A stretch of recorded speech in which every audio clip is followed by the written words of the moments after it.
युद्ध में कहर बरपा रही है ईरान की खैबर मिसाइलें और मिसाइलों से पूरे शहर में खलबली मची है। मिसाइलों को नहीं रोक पा रहे इजराइल के आयरन डोम।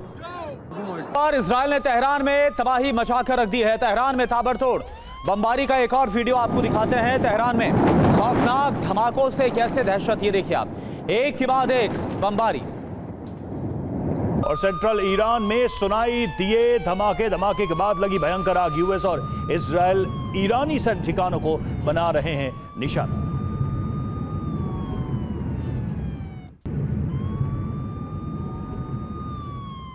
और एक और बड़ी खबर, ईरान की अमेरिका और इजराइल पर बारूदी बौछार। बैलिस्टिक मिसाइलों से हमले लगातार ईरान की तरफ से किए जा रहे हैं। अमेरिका और इजराइल में तबाही मचा रही है ईरानी मिसाइलें जो अमेरिकी ठिकाने हैं। और अमेरिका ने ईरान में दागी प्रलयकारी मिसाइलें। ईरान के खिलाफ ऑपरेशन नेपिक फ्यूरी में प्रिसीजन स्ट्राइक मिसाइल का इस्तेमाल किया। युद्ध में पहली बार किया गया प्रिसीजन स्ट्राइक मिसाइल का इस्तेमाल। हाइमार्स लॉन्चर्स ने ईरानी ठिकानों की ओर फायर किया।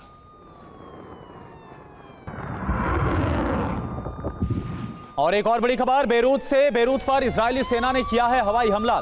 हिजबुल्लाह के ठिकानों पर भीषण बमबारी की गई है। हवाई हमलों में हिजबुल्लाह के कमांड सेंटर कैसे तबाह हो गए, ये देखिए आप, तस्वीर आपको दिखा रहे हैं। हिजबुल्लाह जो कि ईरान का प्रॉक्सी है और ईरान पर हमलों के बाद हिजबुल्लाह की तरफ से भी जवाबी कार्रवाई इजराइल के ऊपर हो रही है।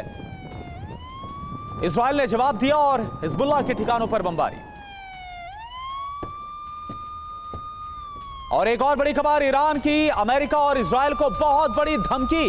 ईरान में सत्ता परिवर्तन की कोशिश ना करे अमेरिका, यह ऐसा लग रहा है कि चेतावनी जारी कर दी गई है। अगर सत्ता परिवर्तन की कोशिश हुई तो फिर डिमोना एटमी प्लांट पर हमला कर देंगे। यानी जिस एटमी विध्वंस का हम जिक्र कर रहे थे, क्या इसकी प्लानिंग ईरान ने की है? ISNA न्यूज एजेंसी के हवाले से बहुत बड़ी खबर।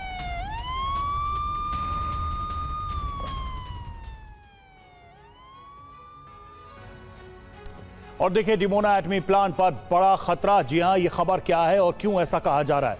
ईरान की धमकी सामने आई है, सत्ता परिवर्तन की कोशिश न करे अमेरिका। अगर कोशिश हुई तो और बुरा परिणाम होगा। डिमोना एटमी प्लांट पर हमला हो जाएगा।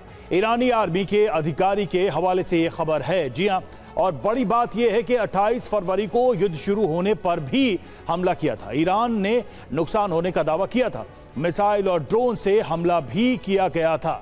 डिमोना प्लांट खास क्यों है, यह भी देखिए। इजराइल के परमाणु कार्यक्रम का मुख्य केंद्र है और डिमोना प्लांट में प्लूटोनियम उत्पादन की खबर है।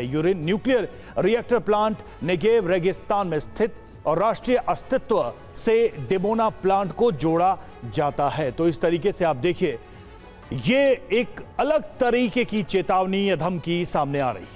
और अगर वाकई में ईरान ऐसा कुछ भी कर पाने में कामयाब होता है तो फिर बड़ा एटमी विध्वंस पूरे अरब में देखने को मिलेगा। तो डिमोना प्लांट कहां पर है और इसका अमेरिका कनेक्शन क्या है, यह भी आपको बताना बहुत ज्यादा जरूरी है।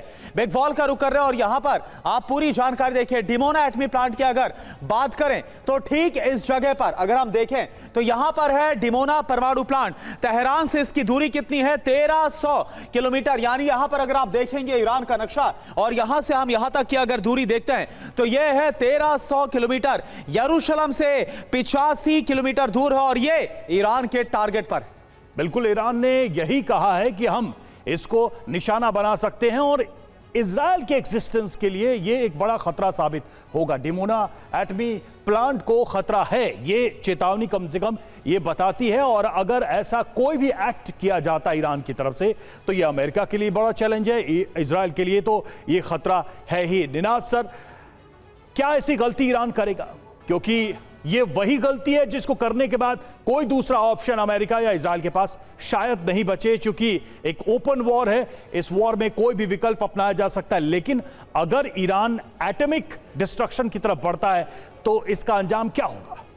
देखिए, ये चेतावनी नहीं है, ये गीदड़ भपकी है। इजराइल जो है उसकी वॉर फाइटिंग कैपेसिटी और स्टाइल जो है उसमें इसका कोई फर्क पड़ेगा नहीं। इस वक्त आप एक बात समझिए कि ईरान बहुत मुश्किल में है। ईरान में तीन चीज़ें करने की कोशिश कर रहे हैं वो। पहली बात कि लगातार हम मिसाइल छोड़ें और खौफ पैदा करें। कभी कभार अगर लकी होते हैं, जैसे कतर में उन्होंने एक रेडार, बहुत बड़ा रेडार अमेरिका का उड़ाया, तो अच्छा पॉजिटिव मिलता है। और तीसरी बात, ये मिसाइल से दुबई वगैरह में बिजनेस करने का और रहने की खौफ बढ़ता है। लेकिन क्या ये वॉर को पलट पा रहे? नहीं पलट पा रहे। मेरे को लगता है कि ईरान इस वक्त छुप रहा है, पर कब तक छुपेगा, कहाँ छुपेगा, कितना भागेगा, मेरे को लगता है कि मैं एक भविष्यवाणी कर रहा हूं कि ये वॉर ज़्यादा लंबा नहीं खींचेगा। ईरान की क्षमता को हम बहुत ज़्यादा आंक रहे हैं। ईरान इस वक्त दिक्कत में है। ठीक है, यानी आपको लग रहा है कि अगर डिमोना प्लांट को जो धमकियां दी जा रही हैं वो ईरान की तरफ से खोखली है। खैर, एक और बड़ी खबर